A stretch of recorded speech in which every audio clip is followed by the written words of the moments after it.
Welcome back again to my YouTube channel Seenu geography classes.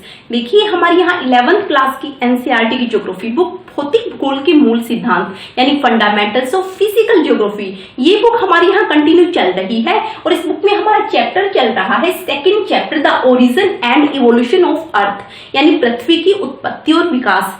इस chapter के first 5th part हमने कर लिए हैं, वो आपको डिस्क्रिप्शन बॉक्स में मिल जाएंगे। आज हम करेंगे 6th पार्ट। प्लीज चैनल को सब्सक्राइब कीजिएगा ताकि मेरे अगले वीडियो के नोटिफिकेशंस आपको मिल सके। देखिए अगर आपको बीएड की क्लासेस अटेंड करनी है तो यूट्यूब पर मेरा दूसरा चैनल है सीनू बीएड क्लासेस के नाम से, तो वहां से आप अपनी बीएड की क्लासेस अटेंड कर सकते हो। वहां पर मैंने बीएड फर्स्ट ईयर की फर्स्ट कोर्स की book childhood and growing up start की हुई है, तो अगर आपको अटेंड करनी है तो आप वहां से अटेंड कर सकते हो। तो चलिए अपना चैप्टर कंटिन्यू करते हैं। देखिए इस चैप्टर में हमारा आज का टॉपिक है अवर सोलर सिस्टम यानी हमारा सौर मंडल। इस चैप्टर में इससे पहले हमने क्या किया था, हमने अर्ली थ्योरी देखी थी, हमने मॉडर्न थ्योरी देखी थी जो बिग बैंग थ्योरी थी, उसके बाद हमने स्टार्स कैसे बने वो फॉर्मेशन देखी थी, फिर हमने प्लैनेट की फॉर्मेशन देखी थी। नेक्स्ट उसके बाद हमारा आता है कि हमारा सोलर सिस्टम कैसे बना और हमारे सोलर सिस्टम में क्या क्या है। देखिए इससे पहले जो हम पहली वाली वीडियो से अगर इसको रिलेट करके देखें तो हमने इससे पहले देखा था कि प्लैनेट कैसे बने थे। प्लैनेट में हमने क्या देखा था कि यहाँ पर कोर फॉर्मेशन हुई थी जिससे क्या है, जिसको हमने किसका नाम दिया था, हमने सन का नाम दिया था। उस कोर फॉर्मेशन में क्या हुआ था, वहां पर डेंस गैसेस थी, वहां पर क्या है गर्मी ज्यादा थी, डेंस गैसेस थी। उसके बाद उसके चारों तरफ क्या हुआ, फिर उसके चारों तरफ रोटेटिंग डिस्क घूमने लग गई और फिर ग्रेविटेशनल फोर्स के कारण उस रोटेटिंग डिस्क पर क्या जमने शुरू हो गई, छोटे छोटे कण जमने शुरू हो गए। ये छोटे छोटे कण जमने शुरू हो गए। उसके बाद फिर इसमें क्या हुआ, इसमें प्लैनेटिज्मल हुआ। प्लैनेटिज्मल मतलब कि वहां पर कोहिजन प्रोसेस हुआ जिसमें एक कण के ऊपर दूसरा कण मतलब स्टिकिंग टुगेदर, एक कण मतलब कण वहां पर इकट्ठे होना शुरू हो गए, जिसको किसका नाम दिया, प्लैनेटिज्मल का नाम दिया, जिसको हम प्रोटो प्लैनेट भी कहते हैं। प्रोटो प्लैनेट मतलब प्लैनेट बनने से पहले वाली स्टेज। फिर धीरे धीरे उस पर एक्रीशन प्रोसेस हुआ। एक्रीशन प्रोसेस होने के बाद क्या हुआ कि जो प्लैनेट थे उस पर परत के ऊपर परत जमती चली गई, जिससे किसका ओरिजिन हुआ, हमारे प्लैनेट्स का ओरिजिन हुआ। तो इस तरह से हमारे प्लैनेट्स बने। अब देखिए जो कोर फॉर्मेशन वाला हमारा स्टार था वो क्या है, हमारा सन था। उसके बाद देखिए हम अगर इसके सीक्वेंस को देखें तो हमारे सौर मंडल में किस सीक्वेंस में कौन सा प्लेनेट कहां पर है। देखिए जो सन है, सन के सबसे नजदीक कौन सा प्लेनेट आता है, मरकरी। उसके बाद विनस, फिर अर्थ, फिर मार्स, फिर जुपिटर, सैटर्न, यूरेनस और नेपच्यून। देखिए ये 4 इधर और 4 इधर, टोटल मिलाके कितने प्लैनेट्स हैं हमारे सौर मंडल में, टोटल मिलाकर हमारे सौर मंडल में 8 प्लैनेट हैं। देखिए इस प्लैनेट्स को अगर आप याद रखें, कैसे इसको सीक्वेंस में याद रख सकते हो, इसकी मैंने यहाँ पर आपको एक ट्रिक बताई है। देखिए my very efficient mother just served us nuts. देखिए Mercury, Venus, Earth, Mars, Jupiter, Saturn, Uranus, Neptune. मतलब इस लाइन से आप इसकी सीक्वेंस याद रख सकते हो अगर आपको वैसे याद नहीं होती कि माई very efficient mother just served us nuts. देखिए अब यहाँ पर क्या है, ये सन हो गया, ये हमारे अलग अलग प्लैनेट्स हो गए और ये बीच में क्या है, ये बीच में है एस्ट्रॉइड बेल्ट जिसको कहा जाता है, मतलब क्षुद्र ग्रह की पट्टी। यहाँ पर ये प्लैनेट्स बन गए। उसके अलावा हमारे यूनिवर्स में लाखों करोड़ों छोटे छोटे डस्ट पार्टिकल्स बोल लो, आप गैसेस बोल लो, छोटे छोटे अनेक ऐसे पार्टिकल्स घूम रहे हैं अभी यूनिवर्स में। तो यहाँ पर देखिए एक ये बेल्ट हो गई और एक ये इधर बेल्ट हो गई। ये जो मरकरी, विनस, अर्थ, मार्स है, इनको टेरेस्ट्रियल प्लैनेट्स भी बोला जाता है। टेरेस्ट्रियल मतलब पार्थिव का मतलब होता है कि उसके ऊपर हम पैर भी रख सकते हैं, मतलब जहां पर अर्थ होती है, जहां पर जमीन होती है। तो यहाँ पर ये जो 4 प्लेनेट है, मरकरी, विनस, अर्थ, मार्स, ये टेरेस्ट्रियल प्लेनेट होते हैं। लेकिन इधर जो ये जुपिटर, सैटर्न, यूरेनस, नेपच्यून, ये जो 4 प्लेनेट है, इनके ऊपर जमीन नहीं होती, ये गैसियस प्लेनेट है। इनका साइज भी बड़ा है और इनका साइज छोटा है। इनके साइज छोटा बड़ा क्यों है ये हम आगे समझेंगे। तो इस तरह से पहले हमने एक फिगर की हेल्प से एक समझ लिया कि हमारा प्लेनेट की जो फॉर्मेशन है, कैसे फॉर्मेशन और कैसे उनका सीक्वेंस है। तो इस तरह से हमारे सौर मंडल में टोटल 8 ग्रह हैं और सन हमारा एक स्टार है। सन के इधर सीक्वेंस में आते आते इधर Mercury, Venus, Earth, Mars, Jupiter, Saturn, Uranus, Neptune, इस तरह से करते हुए हमारे सौर मंडल में कितने ग्रह हैं? 8 ग्रह हैं। देखिए हमारे सौर मंडल में 8 ग्रह हैं, जैसे मैंने आपको पहले डायग्राम की हेल्प से बताया था कि mercury, Venus, Earth, Mars, Jupiter, Saturn, Uranus और नेपच्यून, ये टोटल हमारे सौर मंडल में, सोलर सिस्टम में 8 प्लेनेट है। निहारिका को सौर मंडल का जनक माना जाता है, यानी पेरेंट माना जाता है। निहारिका क्या है? निहारिका वो नेबुला है, वो गैसेस बादल है, जो मैंने आपको पहले बताया था कि गैस का क्लाउड है, जो स्टार्टिंग में वो सिंगल एटम में जब ब्लास्ट हुआ था, उसके बाद जो मैटर बाहर आया था, डस्ट पार्टिकल्स बाहर आए थे, उसके बाहर आने के बाद ग्रेविटेशनल फोर्स के कारण क्या है, वो एक दूसरे के नजदीक आना शुरू हो गए और जिससे क्या बना था, एक बहुत बड़ा डस्ट पार्टिकल्स एंड गैसेस का क्लाउड बना था। उसी को क्या कहा जाता है? निहारिका कहा जाता है।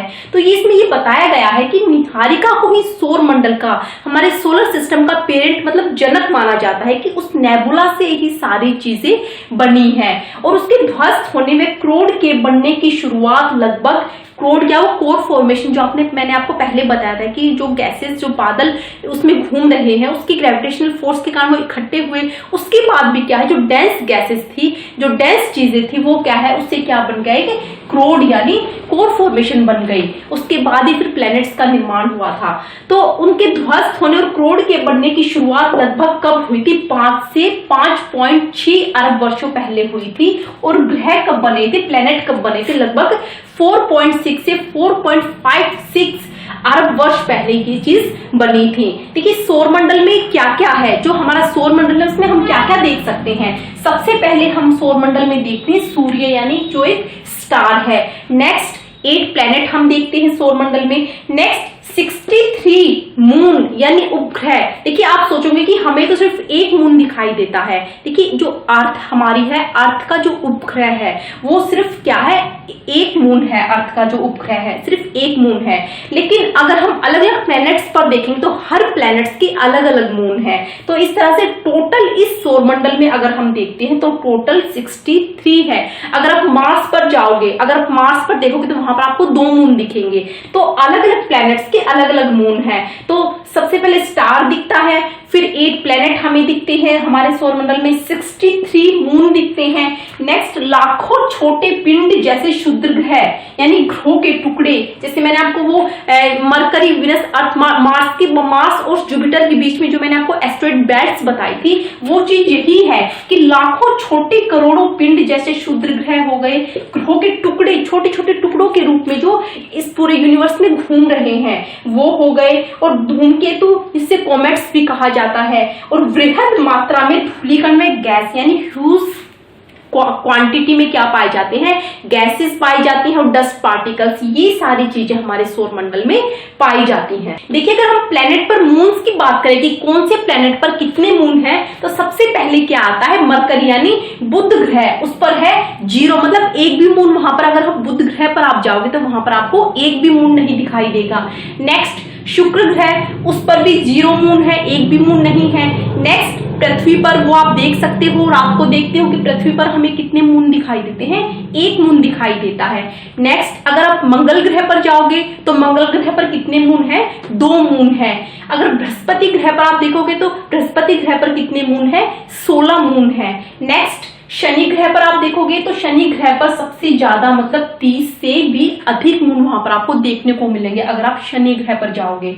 नेक्स्ट यूरेनस पर 17 मून है और नेपच्यून पर अगर हम देखेंगे तो वहां पर टोटल 8 मून है। तो हर प्लेनेट पर अलग अलग मून है। केवल हमारी पृथ्वी पर अगर हम देखते हैं, हमारी पृथ्वी पर हमें कितने मून दिखाई देते हैं, सिर्फ 1 मून दिखाई देता है। नेक्स्ट हम बात करेंगे कि इनर प्लैनेट्स कौन से हैं एंड आउटर प्लैनेट्स कौन से हैं। देखिए इनर प्लैनेट्स में आता है बुध, शुक्र, पृथ्वी, मंगल यानी मरकरी, वीनस, अर्थ, मार्स, ये 4 प्लैनेट आते हैं इनर प्लैनेट में। नेक्स्ट आउटर प्लैनेट है बृहस्पति, शनि, यूरेनस, नेपच्यून यानी जुपिटर, सैटर्न, यूरेनस और नेपच्यून, ये 4 ग्रह आते हैं आउटर प्लैनेट्स में। इनको इनर प्लैनेट्स और इनको आउटर प्लैनेट्स क्यों बोला जाता है, क्योंकि ये जो प्लैनेट्स हैं ये सन एंड जो एस्टेरॉयड बेल्ट्स हैं, जो क्षुद्र ग्रह की पट्टी मैंने आपको फिगर में दिखाई थी, उनके बीच में है सन एंड एस्ट्रॉइड बेल्ट्स के बीच में है, इसीलिए इनको इनर प्लैनेट्स बोला जाता है। एंड ये बृहस्पति, शनि, यूरेनस, नेपच्यून ये है शुद्ध ग्रह की पट्टी से बाहर, इसीलिए इनको आउटर प्लैनेट्स बोला जाता है। कि जो ये इनर प्लैनेट्स हैं ये है टेरेस्ट्रियल प्लैनेट्स, मतलब जिस पर जमीन होती है, जहां पर पैर रख सकते हैं, इसलिए इनको टेरेस्ट्रियल प्लैनेट्स कहा जाता है। ये पृथ्वी की तरह शैलो और धातुओं से बने हैं। लेकिन जो ये आउटर प्लैनेट्स हैं इनको क्या कहा जाता है? इनको जोवियन या गैसियस जियांट प्लैनेट्स बोला जाता है। मतलब जोवियन होता है, जोवियन का अर्थ है बृहस्पति की तरह, मतलब ये बहुत विशाल है, इनका साइज बहुत बड़ा है, इनका साइज बहुत छोटा है, इनका साइज बहुत बड़ा है।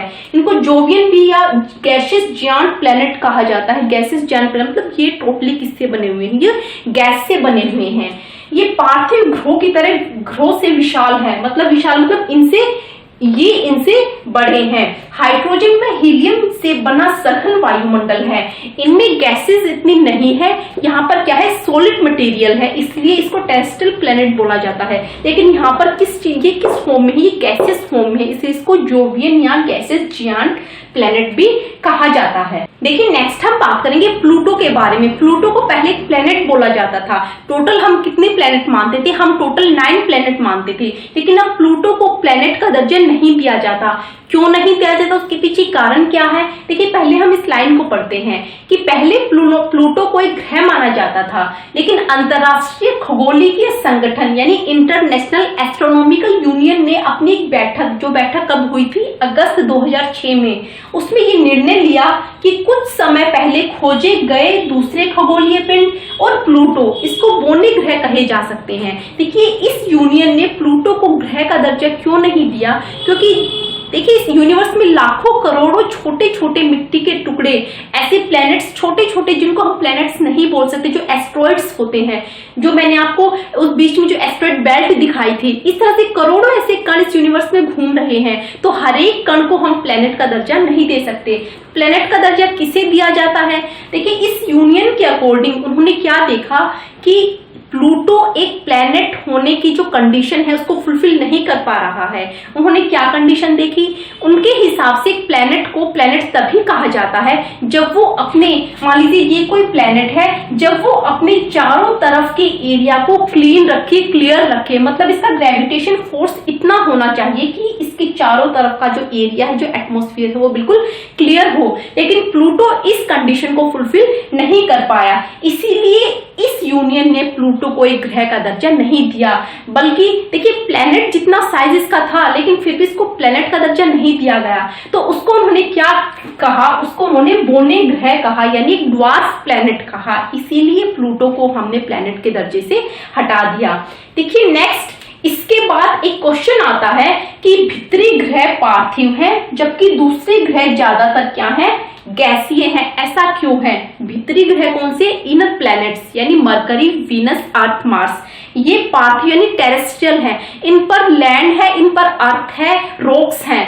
वो रॉक्स किस कारण से हैं? जबकि जो एस्ट्रॉइड बेल्ट से इधर जुपिटर, सैटर्न, यूरेनस, नेपच्यून, उसमें क्या है? सारे प्लैनेट्स कैसे हैं? वो गैसीय हैं, उनमें गैसेस ज्यादा है, मतलब उनमें टेरेस्ट्रियल नाम की कोई चीज नहीं है। सारी क्या है? गैसेस, वो गैस के गुब्बारे जैसे होते हैं। तो ऐसा क्यों है? ऐसा क्या बात है जो इस पर अर्थ बन गई? अर्थ मतलब इस पर रॉक्स बन गई, शैल बन गए, लेकिन इन पर सिर्फ गैसेस बनी। देखिए inner planets terrestrial and outer planets gases होने का फर्स्ट कॉज है, फर्स्ट कारण है। देखिए पार्थिव ग्रह जनक तारे के बहुत समीप हैं। जनक तारा कौन सा होता है? जनक तारा है हमारा सन। तो जनक तारे के बहुत समीप है। इधर क्या है? देखिए ये सन हो गया, ये मरकरी, वीनस, अर्थ, मार्स, ये इनर प्लैनेट्स हैं। इसके बाद यहाँ पर क्या शुरू हो जाती है? एस्ट्रॉइड बेल्ट शुरू हो जाती है। तो इसने क्या कहा है कि पार्थिव ग्रह जनक तारे के बहुत समीप हैं, यानी पास हैं, जहां अत्यधिक तापमान के कारण गैसें संघनित नहीं हो पाई। मतलब सन के नजदीक है, तो इन 4 ग्रहों ग्रहों पर, इन 4 प्लैनेट्स पर टेम्परेचर बहुत ज्यादा है। यहाँ पर ये क्या करते हैं, टेम्परेचर को सहन करते हैं। तो अत्यधिक तापमान के कारण गैसेस जो इन प्लैनेट्स पर स्टार्टिंग में इनिशियल लेवल पर जब ये प्लैनेट बने थे तो यहाँ पर गैसेस थी। तो ये कह रहे हैं कि इनिशियल लेवल पर जो गैसेस थी वो क्या हो गई, तापमान के कारण गैसेस संघनित नहीं हो पाई, मतलब कंडेंस्ड, यानी यहाँ पर जमने नहीं पाई। सन की वजह से टेम्परेचर ज्यादा है, इसलिए यहाँ की गैसेस क्या है, जमने नहीं पाई, संघनित यानी कंडेंस नहीं हो पाई, और घनीभूत भी नहीं हो पाई। घनीभूत का मतलब है कि यहाँ पर गैसेस की जो क्वांटिटी है वो भी ज्यादा नहीं है। लेकिन जोवियन ग्रहों की रचना अपेक्षाकृत अधिक दूरी पर हुई है। जोवियन ग्रह कौन से हैं, जोवियन ग्रह हैं ये जुपिटर, सैटर्न, यूरेनस और नेपच्यून। ये 4 ग्रह क्या है, जोवियन ग्रह कहा जाता है। ये अपेक्षाकृत अधिक दूरी पर हैं। देखिए सन यहाँ पर है, ये ग्रह यहाँ पर है, तो सन का और इन प्लैनेट्स का डिस्टेंस बहुत, बीच में जो डिस्टेंस है बहुत ज्यादा है, इसलिए इन प्लैनेट्स पर सन की इतनी गर्मी नहीं पहुंच पाती जितनी इन प्लैनेट्स पर पहुंचती है।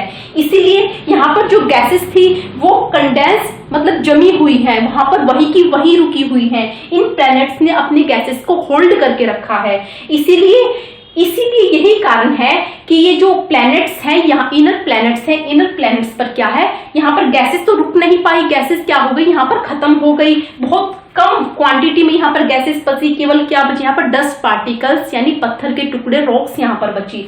इसीलिए, लेकिन ये जो प्लैनेट्स हैं यहाँ पर क्या है, जो गैसेस है वो कंडेंस्ड हो गई, यहाँ पर जम गई। इसी कारण यहाँ पर क्या है, ये गैसेस के बने हुए हैं और ये किसके बने हुए हैं, ये रॉक मटेरियल के बने हुए हैं। तो पार्थिव ग्रह जनक तारे के बहुत समीप है, जहां अत्यधिक तापमान के कारण गैसेस संघनित नहीं हो पाई, यहाँ पर गैसेस संघनित नहीं हो पाई और घनीभूत भी नहीं हो पाई। लेकिन ये जो जोवियन ग्रह है ये इसकी दूरी सन से बहुत ज्यादा दूर है, इसीलिए ये क्या है, ये गैसेस के बने हुए हैं, यहाँ पर टेरेस्ट्रियल मटेरियल नहीं है। लेकिन दूसरा कारण था कि सौर वायु सूर्य के नजदीक ज्यादा शक्तिशाली थी और पार्थिव ग्रहों से ज्यादा मात्रा में गैस व धूलकण उड़ाकर ले गई। सौर पवन इतनी शक्तिशाली न होने के कारण जोवियन ग्रहों से गैसों को नहीं हटा पाई। देखिए दूसरा कारण क्या था कि इनर प्लैनेट्स टेरेस्ट्रियल हैं एंड आउटर प्लैनेट्स क्या है, गैसियस हैं। देखिए जो सौर वायु थी उस टाइम पर, ये देखिए ये सब क्या है, ये सब एक हाइपोथेसिस है, मतलब सबने अपने अपने अनुमान लगाए हैं कि कैसे हमारी यूनिवर्स की रचना हुई है। तो उनकी हाइपोथेसिस के अकॉर्डिंग उन्होंने क्या कहा है कि सूर्य के पास जो हवा थी वो बहुत तेज थी, जो सूर्य के नजदीक क्या है, जो सूर्य के नजदीक जितने ग्रह थे, जो मरकरी, वीनस, अर्थ, मार्स थे, उनसे क्या कर गए, उन पार्थिव ग्रहों से ज्यादा मात्रा में गैस और धूलकण उड़ा कर ले गई। वहां पर हवा की जो स्पीड है वो भी बहुत तेज थी। तो इन्होंने यही बताया कि हवा की स्पीड सूर्य के नजदीक तेज होने के कारण जो इनर प्लैनेट्स थे, मरकरी, वीनस, अर्थ, मार्स, वहां पर ज्यादातर मात्रा में उन प्लैनेट से गैसेस और धूलकण जो वायु वो अपने साथ उड़ाकर ले गई। लेकिन जो जोवियन प्लैनेट्स हैं, जो जुपिटर, सैटर्न, यूरेनस, नेपच्यून, ये जो 4 प्लैनेट हैं, इन पर सौर पवन इतनी शक्तिशाली न होने के कारण गैसों को नहीं हटा पाई, मतलब वहां पर जाते जाते गैसेस का जो वायु का जो स्पीड है वो कम हो गई। इसी कारण वो बाहर वाले जो प्लैनेट है उनके गैसेस को अपने साथ उड़ाकर नहीं ले पाई। यही कारण है कि वहां पर टेरेस्ट्रियल मटेरियल बच गया, लेकिन जो आउटर प्लैनेट है उन पर क्या है, गैसेस वहीं की वहीं रह गई। नेक्स्ट तीसरा क्या कारण है, देखिए पार्थिव ग्रहों के छोटे होने से इसकी गुरुत्वाकर्षण शक्ति भी कम रही, जिससे इनसे निकली हुई गैस इन पर नहीं रह सकी।